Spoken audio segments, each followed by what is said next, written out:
Some of the best lessons I've learned about life as I've gotten older is that regardless of the situation, you, yes you, will be put into scenarios you are not comfortable with. It's a part of maturing. Whether it's having to decide to move, picking a school, getting a job, etc. These type of things at one point or another will eventually fall into your lap, whether you're ready or not. And it sucks at times, honestly, because this amounted pressure to make a decision can be an awful amount of a burden to you. And as you get older, these type of decisions are meant to be easier, yet that's not always the case. We can't expect everyone to make decisions in a way that's normally expected. If that was the case, we wouldn't be happy. It would be hard to truly be content with yourself if you weren't able to make decisions yourself. Yet for some strange reason, many people seem to have this confliction between what we think is right and the outside influences of what other people think is right. Katherine, and its deluxe edition Katherine Full Body, are about those very things. Themes that I don't typically get in a lot of games I've played. These type of mature lessons that maybe don't get talked about enough, Katherine is all about. I came across this game while just browsing the PlayStation Store, and luckily enough for me, it was on sale. I was familiar with the game as I'm a huge fan of the Persona series, games that in their own right are very thematically layered, so it's a match made in heaven. Or hell?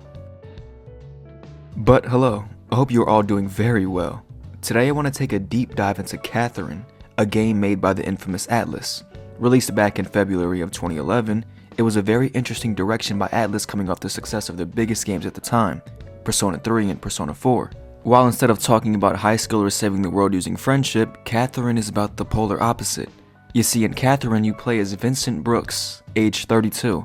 On the surface, he's a very kind man, not really one who likes confrontation.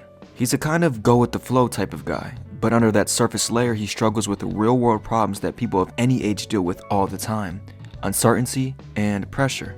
I think it's really important that the message of Katherine gets its due diligence, because sometimes it's one of those messages that just needs to be heard. Katherine does do it in its own seductive way, but it's still something that you might need to hear. But let's get into Katherine now, shall we? Vincent is simply at a rough patch in his life, with his relationship with his longtime girlfriend Katherine being one of the game's focal points to showing this. After waking up from this very weird dream where he's doing parkour in his underwear, yes, this is a thing, he gets an immediate call from his job. His room is a mess, he's a mess, and his life is a mess. And who better to notice this than his longtime girlfriend Katherine? We will call her Kay for the time being. Just as we have noticed that Vincent may not be all the way there, of course his longtime girlfriend Katherine would know the same. As I said before, Vincent is far from the confrontational type, Kay being the opposite. She's asking things of Vincent about his work, his well-being, and most importantly, his view of this relationship between the two. Kay from afar is a very different person from Vincent. She seems well off in her career, always busy and such. She states that her mother has been asking about the two, and that she's been thinking about change. Vincent immediately brushes it off, saying that sometimes being comfortable was just better. Kay seeming upset, which to be fair to her is completely justified. She seems like she cares a lot for Vincent, and just as Vincent can feel a way about the situation, so can she. And what better way to get your mind off the situation than sulking away at the bar? With the guys, of course. The Stray Sheep is where Vincent spends most of his time, accompanied by his group of friends. His conversation with Kay being the talking point. He brings up the situation to his friends for comfort, yet in a way it feels as if this makes Vincent feel even worse. The word marriage coming up in the talks. His friends essentially confirming his doubts. This situation sets the foundation for Vincent as a character moving forward into the story. It highlights the game's main conflict. Say it with me, uncertainty and pressure. Because of the small amount of time we have known Vincent, it's very obvious that he's just not mentally prepared to make these big time decisions. The small things, the way he blanks out when he's talking to Kay, his room being a mess, potentially showing that Vincent isn't all the way there mentally, and then sitting his days away at the bar getting wasted. These innuendos are clear-cut signs of somebody who's just obviously not in positions to make these life-changing decisions. And in this short amount of time, we can digest a lot. Vincent's room being a mess isn't just for any reason, it's the game's way of showing Vincent's headspace. Because I think we can all agree that as humans, sometimes when we're down, little things like cleaning our room can be things we just constantly avoid. Vincent spends the rest of his night by himself at the Stray Sheep. His uncertainty and fear of responsibility leaving him feel conflicted. He doesn't want to lose Kay, but he also doesn't want to face what she represents either, which is change. And that's exactly when temptation finds him, at his lowest, in the form of someone who represents the complete opposite of everything that makes him feel trapped. Meet Katherine, with a C. This Katherine finds Vincent at his lowest, and next thing you know, they hit it off. Katherine represents everything that Vincent's life isn't. She's carefree, isn't judgmental of Vincent's life decisions, and isn't a constant reminder of the things that's waiting for Vincent. In a way, Katherine is an escape of reality for Vincent. I see it just like when Vincent is drinking away at the stray sheep. It's just comforting to have someone hear you out for once. Someone who understands what you're saying and not judging you. But it's also a double-edged sword. This is when the character of Vincent can be split into many of things. Whether you think he's an idiot, immature, needing to grow up, or whatever. Vincent wakes up the next morning and none other than the Katherine is in his bed. Vincent seemingly having cheated on Kay. Obviously that isn't ideal, but Vincent is very aware of this. This is the double-edged sword I was referring to. In the moment, Vincent was yearning for someone to understand him. He got that, and now he's in a situation of morals. Cheating on a partner is by no means a good thing, and I'm not going to take up for Vincent, but this is why his character is so well written. It's really showing the sides of how the uncertainty of what you want to do with your life can take a toll on you. All this pressure to make a decision got to Vincent and his temptations took over. I think as humans, we've all had moments where we felt trapped in a way.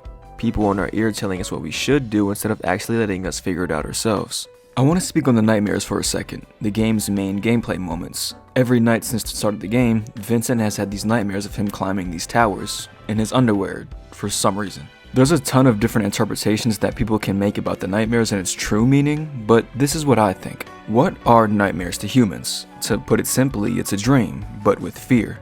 Stress and anxiety are big culprits as to why someone can have nightmares. Each person's nightmares are different, depending on what you, the person, are going through. This is no different from Vincent, but in these nightmares his fears are literally chasing him. The ones he tries so hard to run away from, find him even in his sleep. And to me, this is a great representation of what I've been saying this whole time. As you get older, these type of uncomfortable decisions will come for you, regardless if you're ready or not. Vincent can climb and run all he wants, but the life decisions will always be there, waiting. Vincent's goal each nightmare is to climb to the top. His only way of escaping these nightmares is by reaching the cathedral, which lies at the top of the tower.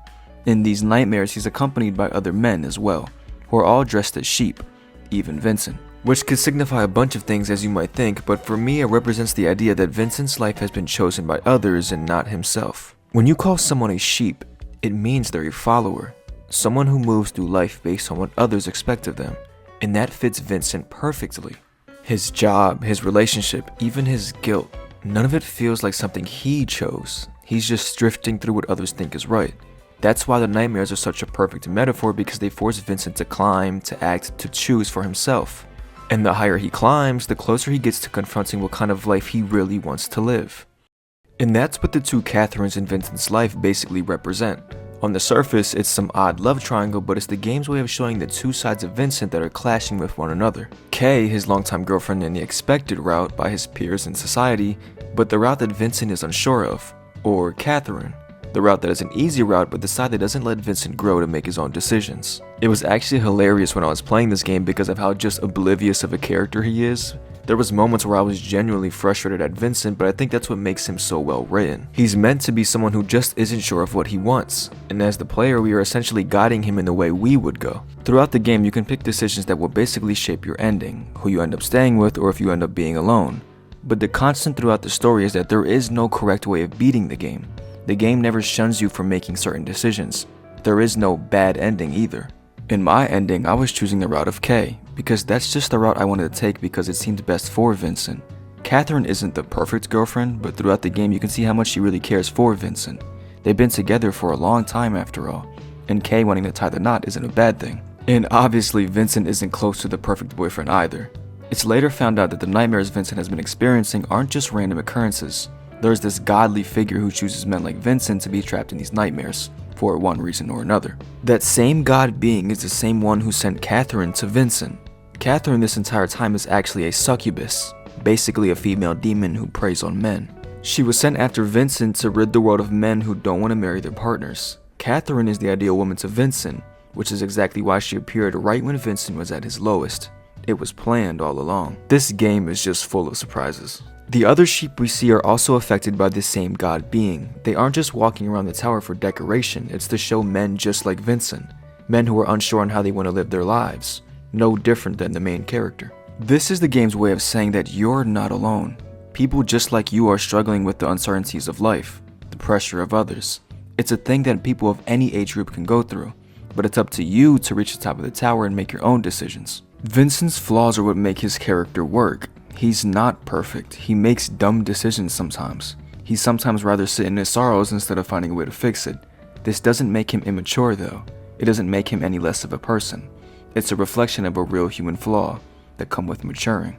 This ending with Kay ties into the end of the tower as well. As stated before, the tower is Vincent running away from his problems. The higher he keeps going though, the closer he is to finally confronting his fears. Instead of running away, he's facing it head on. And when we get to the top, Vincent finally accepts it.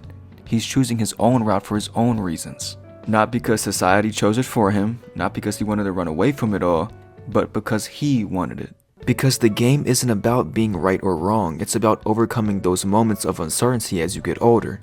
The real world will never stop moving, and as we get older, it will continue to come times that you need to make a decision for yourself.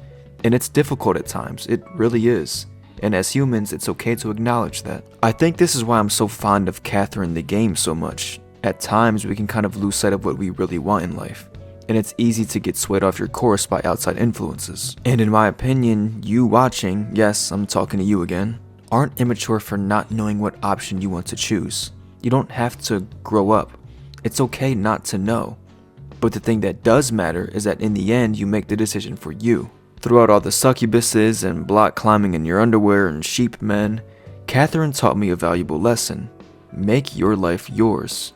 The uncertainty and pressure of life will always happen to you, but it's about accepting that uncertainty and making it work for you. I hope you guys enjoyed this video. Give me your thoughts on Katherine down below in the comments, and what themes you took from the game. If you liked this video, why not like and subscribe? I make gaming analysis videos just like this for a variety of different games and would love to have you aboard. But that's all for me.